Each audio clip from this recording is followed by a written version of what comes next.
15 ans de prison, c'est la peine requise contre un franco-rwandais accusé de complicité de génocide et de complicité de crimes contre l'humanité. Et oui, c'est ce qu'a requis le parquet général de Paris ce mercredi 15 décembre 2021 lors du 3e procès en France lié au génocide des Tutsis au Rwanda en 1994.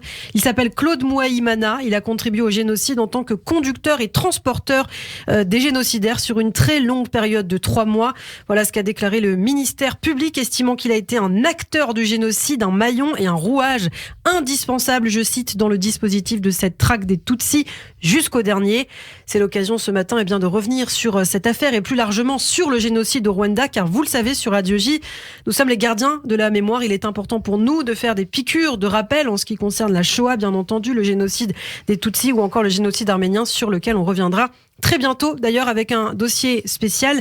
Je vous en parlerai plus tard, mais donc ce matin, on souhaitait revenir avec vous sur cette actualité rwandaise, Christophe Daron. Et oui, exactement, un franco-rwandais de 60 ans d'origine, Hutu, Claude Muayimana, était en effet jugé depuis le 22 novembre dernier à Paris pour complicité de génocide et de crimes contre l'humanité lors du génocide qui avait visé la minorité Tutsi, orchestré par le régime Hutu, une des pires tragédies du XXe siècle, plus de 800 000 morts dans des conditions effroyables. On s'en souvient, on a beaucoup parlé d'avril à juillet 1994.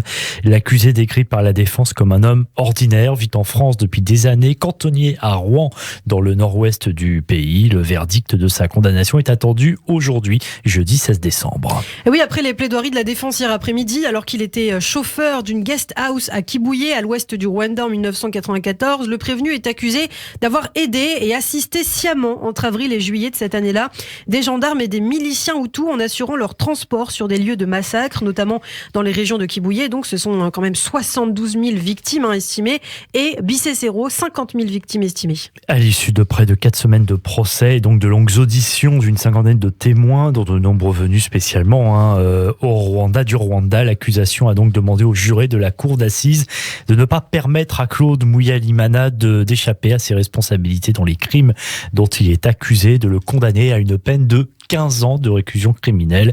Je cite l'accusation: il est un homme opportuniste qui s'adapte à des circonstances chaotiques. Il s'est adapté au génocide en se mettant au service des génocidaires. À noter donc, on le disait, qu'il s'agit du 3e procès en France, Christophe, lié au génocide des Tutsis, mais c'est la première fois qu'un citoyen ordinaire, entre guillemets, est jugé. Les 2 autres concernés, pour rappel, un ex-capitaine de l'armée et 2 bourgmestres rwandais. Ces accusés ont été jugés en France, car la plus haute instance judiciaire de ce pays, la Cour de cassation, s'était constamment opposée aux extraditions vers le Rwanda de Rwandais soupçonnés d'avoir pris part au génocide en vertu du principe de non-rétroactivité de la loi. Ainsi, la France s'est engagée à juger ces présumés génocidaires sur son sol. Et pour cause, la France a une longue histoire compliquée avec le Rwanda. Il y a quelques mois, on en avait justement annoncé l'ouverture de certaines archives sur ce terrible génocide. Dans un rapport remis au président de la République, des chercheurs français avaient souligné les responsabilités lourdes et accablantes de Paris dans cet événement dramatique, un sujet de contentieux brûlant depuis des années. Exactement, il s'agissait du fameux rapport Duclerc, cet historien en charge du dossier. Il avait été commandé par Emmanuel Macron il y a 2 ans, et 2 ans après, le document concluait donc bien à, je cite, une responsabilité indéniable de la France dans le génocide rwandais. La commission, composée de 14 historiens et historiennes, mettait clairement en cause le gouvernement de l'époque de François Mitterrand et révélait que notre pays était resté aveugle face à la préparation du massacre des Tutsis. Une faillite de la France, selon le rapport Duclerc, ni plus ni moins. En cause le soutien donc du pays au régime raciste, corrompu et violent. Je cite ce rapport du président Hutu Juvenal Habyarimana durant la guerre civile au Rwanda. Alors justement, retour sur les faits, nous sommes en 1993, le 21 octobre. C'est à la suite d'un coup d'État, ce jour-là, contre le président Hutu Melchior Ndadaye, que la guerre civile éclate au Burundi, puis au Rwanda. Et 6 mois après ce coup d'État, l'assassinat du président rwandais en avril 1994 met le feu aux poudres et déclenche la guerre civile. 2 tribus du pays s'affrontent alors dans une lutte fraternelle, les Hutus d'une part, les Tutsis de l'autre. Identité ethnique propre à chacun, imposée par la puissance coloniale belge dès la fin de la Première Guerre mondiale. Une guerre qui a mené au pire, faisant plusieurs centaines de milliers de morts côté Tutsis, morts parce que considérés comme différents de leurs frères Hutus, poussés par le colon belge à faire une distinction de race. race. Il faut quand même donner ces chiffres. Le génocide au Rwanda a engendré plus d'1 074 000 victimes, en majorité des Tutsis. 90% de Tutsis, 10% de Hutus résistants au génocide et souvent des opposants au régime en place. Aujourd'hui, il y aurait 300 000 rescapés, dont 21% d'orphelins. Particularité de ce génocide, il faut l'ajouter, il a été commis en moins de 100 jours, entre avril et juillet 1994 au Rwanda. C'est d'ailleurs le génocide le plus rapide, si l'on peut dire, de l'histoire, pour un si grand nombre de morts par jour.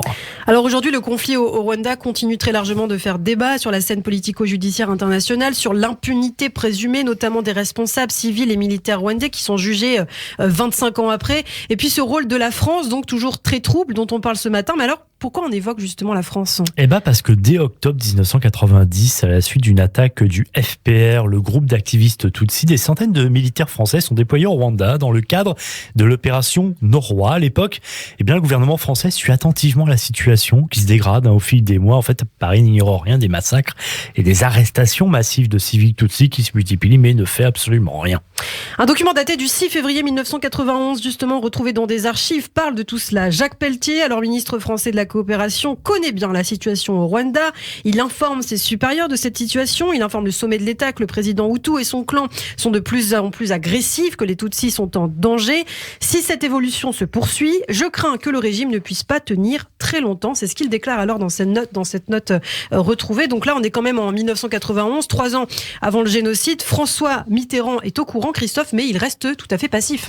Et c'est inévitable, en 1992, une nouvelle vague de violence se produit grâce aux militaires français présents sur place. L'Élysée, c'est tout, mais s'obstine à soutenir le régime de Juvénal Habyarimana, proche de François Mitterrand, justement. On se souvient d'ailleurs de ces mots terribles, terribles, de l'ancien président qui, à l'été 1994, disait en privé, je le cite, « Dans ces pays-là, un génocide, ce n'est pas trop important ». Le président et son cercle proche auraient ainsi ignoré donc les mises en garde qu'elles viennent de l'attaché militaire français à Kigali, de diplomates, des services de renseignement ou même d'ONG. Notons ce que disait justement aussi le général Christian Queneau et Thierry de Bossé, chargés de mission à l'Élysée. Dans une note au président, le 3 avril 1992, ils écrivent que des massacres interethniques sont perpétrés par des milices proches du parti au pouvoir, sans, là encore, aucune réponse de la France. Une version des faits d'ailleurs confirmée par l'ancien ministre Bernard Kouchner qui s'est rendu au Rwanda durant le génocide. Les gens de l'Élysée n'ont rien voulu voir, ils avaient tous les moyens de se renseigner sur ce qui se passait. Ils ne l'ont pas fait, c'est ce qu'a dit l'ancien ministre Bernard Kouchner. Et d'ailleurs, toujours selon les documents, c'est notamment cette relation entre François Mitterrand et Juvénal Habyarimana qui a justifié la livraison en quantité considérable d'armes et de munitions à ce régime Hutu, tout comme l'implication très grande des militaires français dans la formation des forces armées rwandaises gouvernementales. Et de son côté, le gouvernement français a jusqu'à présent rejeté toute responsabilité dans le génocide, tout en admettant à partir de novembre 2007 que des erreurs politiques avaient pu être commises, selon les mots alors du président Nicolas Sarkozy. Aujourd'hui, 14 ans plus tard, en 2021, les choses avancent. L'an dernier, Emmanuel Macron avait qualifié le rapport Duclerc d'avancée considérable pour comprendre l'engagement français au Rwanda. Le gouvernement rwandais a quant à lui salué un pas important vers une compréhension commune du rôle de la France. Merci beaucoup Christophe Dard pour ces précisions et je terminerai juste en quelques mots en vous conseillant 2 livres sur le sujet, La fantaisie des dieux d'Hippolyte et de Patrick de Saint-Exupéry, spécialiste du sujet, et puis Rwanda 1994 de Grenier-Ostini et Mazzoni.